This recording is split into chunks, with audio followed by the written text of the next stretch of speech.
Bapak, Ibu, dan saudara sekalian, firman Tuhan akan kita renungkan dari Lukas 8 ayat 1-3 demikian.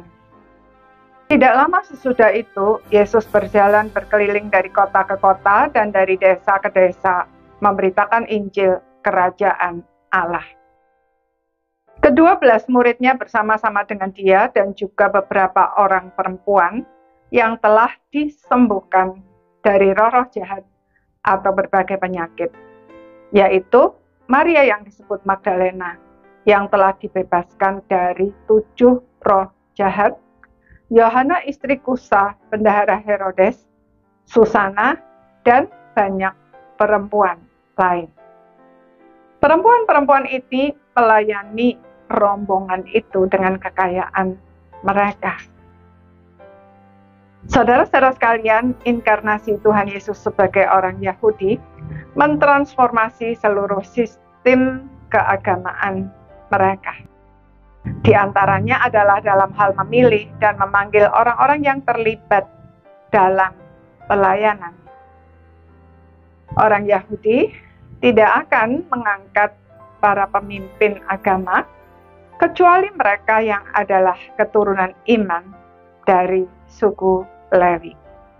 Tetapi Tuhan Yesus memilih berbagai macam orang.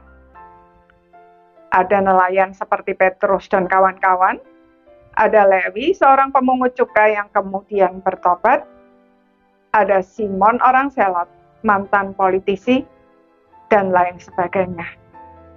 Para perempuan yang pada saat itu dinilai sebagai masyarakat kelas 2 yang dianggap hanya bisa swarga nunut neraka katut. Bahkan Maria Magdalena yang pernah dirasuk 7 roh jahat. Ada yang secara ekonomi miskin, tetapi juga mereka yang kaya, yang berasal dari kalangan atas, seperti istri Kusa, bendahara negara, sehingga dapat membiayai kehidupan dan pelayanan mereka. Semua itu menunjukkan bahwa Tuhan Yesus menghargai setiap orang dan mau melibatkan siapa saja sesuai dengan karunia kita masing-masing. Bagaikan seorang tukang kayu yang menggunakan gergaji, serutan, martil, paku, dan lain-lain untuk membuat sebuah karya. Tuhan Yesus menempatkan setiap orang sesuai dengan siapa kita, membentuk kita sesuai dengan tujuan Allah menciptakan kita, memakai semuanya dalam harmonisasi yang indah untuk sebuah mahakarya bagi kemuliaannya. Jadi, siapapun kita dan apapun karunia kita, jangan ragu untuk mempersembahkannya kepada Tuhan. Ikuti prosesnya dan lakukan bagian kita semaksimal mungkin sebagai bagian dari tubuh Kristus, serta hargai setiap karya orang lain, apapun itu, sebagai bagian dari karya kita bersama. Menyatukan karunia kita bagi sebuah karya bersama memang tidak mudah.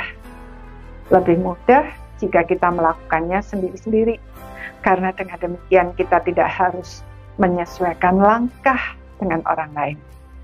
Namun, melakukannya sendirian hanya akan menghasilkan karya layanan yang serba terbatas. Sebaliknya, jika kita masing-masing menyerahkan diri kita ke dalam tangan Tuhan yang Maha Kuasa, maka Dia akan menyatukan dan memakai kita semua untuk menghasilkan mahakarya yang indah bagi kemuliaannya. Maukah saudara? Amin.